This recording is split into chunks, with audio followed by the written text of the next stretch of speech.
నుంచి మిత్రదేశంగా ఉంది. అసలు అవును. ఇప్పుడు ఈ ఉద్రిక్తతలు ఆ 2 దేశాలకి మధ్య, ఈ 2 అగ్రరాజ్యాలకి మధ్య భారత్ అటు సంధి చేకూర్చే అవకాశం ఉంటుందా? అట్లా సంధి చేసే ప్రయత్నం ఏమైనా చేస్తుందంటారా? లేదండి. అది ఖచ్చితంగా అందులో గనక మనం సంధి చేసేటువంటి ప్రయత్నంలో గనక మనం వెళ్ళినట్లయితే ఖచ్చితంగా ఒక వర్గానికి మనం దూరం అవ్వాల్సి ఉంటుంది. దాని ద్వారా మన యొక్క వాణిజ్య ప్రయోజనాలను కూడా మనం కోల్పోవలసినటువంటి పరిస్థితులు ఏర్పడతాయండి. ఆ పని చేయడానికి మనకి ఐక్యరాజ్య సమితి మరియు ఈ యొక్క మిగిలినటువంటి అగ్రరాజ్యాలు ఏదైతే ఉన్నాయో అవన్నీ కూడా తీసుకుంటాయి. కాకపోతే భారతదేశం అనేటువంటిది ఖచ్చితంగా యుద్ధం వైపు అడుగులు వేయకూడదని వాళ్ళకి నచ్చ చెప్పడానికి ప్రయత్నిస్తుంది, వీళ్ళకి నచ్చ చెప్పడానికి ప్రయత్నిస్తుంది తప్ప ప్రధానమైనటువంటి పాత్ర భారతదేశం మాత్రం పోషించదు. కారణం ఏంటి అంటే ఖచ్చితంగా ఒక వర్గానికి మనం శత్రువులుగా మారేటువంటి అవకాశం ఉంటుంది. దాని ద్వారా ఎదుగుతూ ఉన్నటువంటి భారతదేశము లేనిపోయినటువంటి శత్రుత్వాన్ని తెచ్చుకున్నట్టు అవుతుందండి. ఇది ఇలాంటి పరిస్థితులు మన శత్రు దేశాలకి, ఇటు చైనాకి అటు పాకిస్తాన్ కి కూడా అనుకూలమైనటువంటి పరిస్థితులు సృష్టించేటువంటి అవకాశం ఉంది. కాబట్టి మనం చాలా బ్యాలెన్స్డ్ గా ఇటు పూర్తిగా ఖండించకుండాను, ఇటు పూర్తిగా సమర్థించకుండాను మనం ఆ బ్యాలెన్స్డ్ వేలో వెళ్ళిపోవడానికి మనం ఆ మధ్య మార్గాన్ని పాటించడమే ప్రస్తుతం మన భారతదేశానికి ఉన్నటువంటి సరైనటువంటి విదేశాంగ విధానం అని చెప్పేసి నేను అనుకుంటున్నాను. కారణం ఏంటి అంటే ఏ ఒక్క సైడ్ వెళ్ళినా సరే భారతదేశానికి నష్టమే కలుగుతుంది. అదే విధంగా వేరే వాళ్ళ శత్రుత్వాన్ని తీసుకొచ్చి మన నెత్తిని పెట్టుకున్నట్టు ఉంటుందండి. ఓ రంగా చెప్పాలంటే మనం ఆఫ్ఘనిస్తాన్ లో కూడా ఇలాంటి సంయమన పద్ధతినే మనం పాటించాము. సో అలాగే మనం ఈ యొక్క విషయాల్లో కూడా సంయమనాన్ని పాటిస్తూ బ్యాలెన్స్డ్ గా ముందుకు వెళ్ళవలసి ఉంటుంది. అంటే మీరు చెప్తున్నారు ఐక్యరాజ్య సమితి అంటున్నారు, అంటే ఇప్పుడు ఈ పరిస్థితులు తలెత్తాయి కదా, 2 దేశాలు ఒకళ్ళపైన ఒకళ్ళ డ్రోన్లతో విరుచుకుపడుతూ ఉన్నారు, అంతర్జాతీయంగా అనేక దేశాల మధ్య యుద్ధాలన్నీ జరుగుతున్నాయి. ఇదంతా కూడా ఐక్యరాజ్య సమితి ఫెయిల్యూర్ కాదంటారా?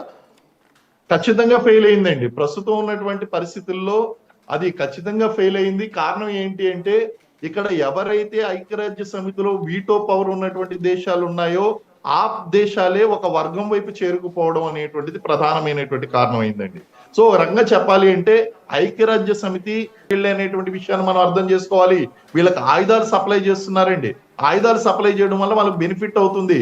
కాబట్టి వీటి ఐక్యరాజ్య సమితిని నిర్వీర్యం చేసి వీళ్ళు తమ యొక్క స్వప్రయోజనాల కోసం దేశాలు పోరాడుతున్నాయి. కాబట్టి దీనికి వెంటనే సమాధానం దొరికేటువంటి అవకాశం లేదు. ఎక్కడైతే సమస్య ప్రారంభమైందో అక్కడ ముగియడం ద్వారానే ఎక్కువగా మనకి దొరుకుతుంది తప్ప ఇతర రకాలైనటువంటి ఒత్తిళ్లకు వీళ్ళు ప్రయత్నించడం లేదు. ఇటు అమెరికా కూడా మనస్ఫూర్తిగా కోరుకున్నట్లయితే దీన్ని ఎప్పుడో ముగించేది. లేదా ఇటు రష్యా ఇటువంటి వాళ్ళకు కూడా వాళ్ళకి అవకాశం ఉన్నప్పటికీ కూడా వాళ్ళు కూడా బ్యాక్ స్టెప్ వేయడం అనేటువంటి జరుగుతుంది. కాబట్టి ఇది మరిన్ని రోజులు కొనసాగేటువంటి అవకాశం ఉందండి. అయితే ఇప్పుడు మీరు 3 దేశాల పేరు చెప్పారండి. అగ్రరాజ్యం అమెరికా, అది పెద్దన్న పాత్ర పోషించాలి. ప్రతి తగువలో కూడా, ప్రతి దేశానికి సంబంధించిన తగువలో కూడా వేలు పెడుతుంటుంది. రష్యా చూస్తే పక్క దేశం ఉక్రెయిన్ పైన దాడి ప్రకటించింది. అక్కడ ఉన్న చిన్న చిన్న దేశాలన్నింటినీ తనలో కలుపుకునే ప్రయత్నం చేస్తుంది. ఇక చైనా భారత భూభాగంలో పదే వేలు పెడుతూ ఉంది. ఇంకా ఇతర దేశాలతో కూడా తగువ తెంచుకుంటూనే ఉంది. అంటే ఐక్యరాజ్య సమితిలో వీళ్ళే బలమైన వాళ్ళుగా ఉన్నారు, ఇతర దేశాలపైన కూడా ఆధిపత్యం. అలాగేం లేదు, వీళ్ళే బలమైనటువంటి వాళ్ళు ఉన్నారని కాదండి. మనకి ఇతర దేశాలు వాళ్ళు ఉన్నా సరే ఇప్పుడు ప్రతి దేశానికి ప్రస్తుతం ఉన్నటువంటి సమస్య ఏంటి అంటే అండి, ఒక విషయంలో గనక మనం వేలు పెడితే మనం వేరే విషయంలో దాని యొక్క ఆంక్షలు మన మీద పడేటువంటి అవకాశం ఉంది. వేరే దేశాల నుంచి వచ్చేటువంటి ఆ యొక్క ప్రయోజనాలు అనేటువంటివి ద్వైపాక్షిక ఒప్పందాల మీద ప్రభావం చూపించేటువంటి అవకాశం ఉంది. కాబట్టి ఇతర దేశాలు అనేటువంటివి పెద్దగా పాత్ర పోషించట్లేదండి. ఇప్పుడు మన భారతదేశాన్ని మనం తీసుకుందామండి. భారతదేశం ఎదుగుతూ ఉన్నటువంటి శక్తి కరెక్టే, కానీ శాసించేటువంటి శక్తి అయితే కాదు. ప్రజెంట్ సిచ్యువేషన్ లో ఎలా తయారైపోయిందంటే ఏ దేశము కూడా ఏ దేశాన్ని కూడా శాసించేటువంటి స్థితిలో వెళ్ళలేదండి.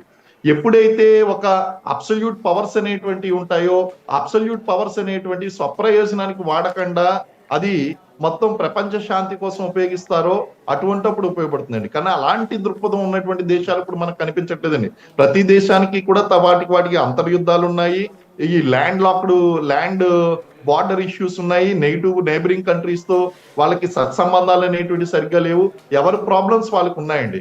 ఇటువంటి సిచ్యువేషన్ లో సూపర్ పవర్ గా ఎదగాలి, మా యొక్క పాత్ర ఏదైతే ఉందో ఈ ఆసియాలో భారతదేశాన్ని సూపర్ పవర్ గా ఎదగనివ్వకూడదు అనేటువంటి చైనా ప్రయత్నం ఒక పక్కన, అలాగే అగ్రరాజ్యంగా ఎదగకూడదు అనేటువంటి ప్రయత్నం అమెరికా యొక్క ప్రయత్నం ఒక పక్కన, అలాగే ఇక్కడ ఏదైతే మధ్య ప్రాచ్యంలో సమస్యలు అనేటువంటి ఉన్నాయో దాన్ని అలాగే ఉంచి వీళ్ళందరినీ కూడా కంట్రోల్లో పెట్టాలనేటువంటి ఆలోచన, ఇవన్నీ కూడా ఏంటి అంటే ఆ ఈ యొక్క సమస్యను జటిలం చేస్తున్నాయి తప్ప ఒక శాశ్వత పరిష్కారం అనేటువంటిది చూపించలేకపోతున్నాయండి. కాబట్టి శ్రీనివాస్ మీ గారు, need to wait and see. Srinivas గారు, చివరిగా ఒక ప్రశ్న అండి. సుదీర్ఘకాలం మీరు ఆర్మీలో పనిచేశారు, ఇటువంటి ఎన్నో చూసుంటారు, యుద్ధాలు అవన్నీ కూడా.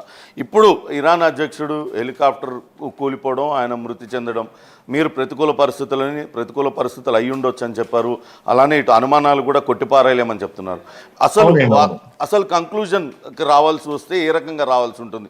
ఆ వాతావరణ పరిస్థితులు అనుకూలించకనే క్రాష్ ల్యాండింగ్ అయి ఉంటుందా, లేకుంటే అటు ఇజ్రాయెల్ అత్యంత బలమైన సీక్రెట్ సర్వీస్ ఏజెన్సీ కలిగి ఉన్నది ఇజ్రాయెల్ కూడా, అలానే అమెరికా సిఐఏ, ఈ రెండూ కలిసి ఉన్న విద్రోహ చర్యకు పాల్పడి ఉంటే తర్వాత ఎటువంటి పరిస్థితులకు దారితీసే అవకాశం ఉంటుందండి?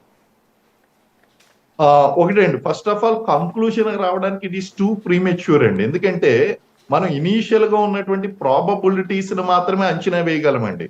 కానీ మీరు అన్నటువంటి ప్రాబిలిటీ ఏదైతే ఉందో, ఇప్పుడు మీరు ఒక మంచి అంచనా వేశారు ఏంటి అంటే, ఇది ఖచ్చితంగా గనక విద్రోహ చర్య గనక అయితే గనక ఇది ఖచ్చితంగా సమస్యను జటిలం చేస్తుంది. And Iran will take a firm step అండి, చాలా ఫర్మ్ స్టెప్ తీసుకోవాల్సినటువంటి అవసరం ఉంది, అది తీసుకుంటుంది కూడా. So this is going to be a big issue. సమస్యను తగ్గడం కాదు కదండి, ఇది ఖచ్చితంగా రెట్టింపు చేస్తుంది ఒకవేళ కనుక ఇందులో విద్రోహ చర్య కనుక కనిపిస్తే గనక. కానీ అటువంటి ప్రకటనలు ఏమీ కనిపించకపోవడానికి గల కారణం ఏంటి అంటే, it is not the time to do the speculations. And also ఏంటి అంటే, ఈ సమయం it is too premature to come to a conclusion. ప్రాబబిలిటీని మాత్రం వాళ్ళు కొట్టేయడం లేదు, ప్రాబబిలిటీని మాత్రం కొట్టేయడానికి వీలు లేదండి. కారణం ఏంటి అంటే, we have to wait and see. మీరు అన్నట్టు విద్రోహ చర్య అయితే మాత్రం ఈ సమస్య మాత్రం మరింత జటిలమయ్యేటువంటి అవకాశం ఉందండి. Okay sir, thank you Srinivas garu. Thank you sir, thank you very much sir.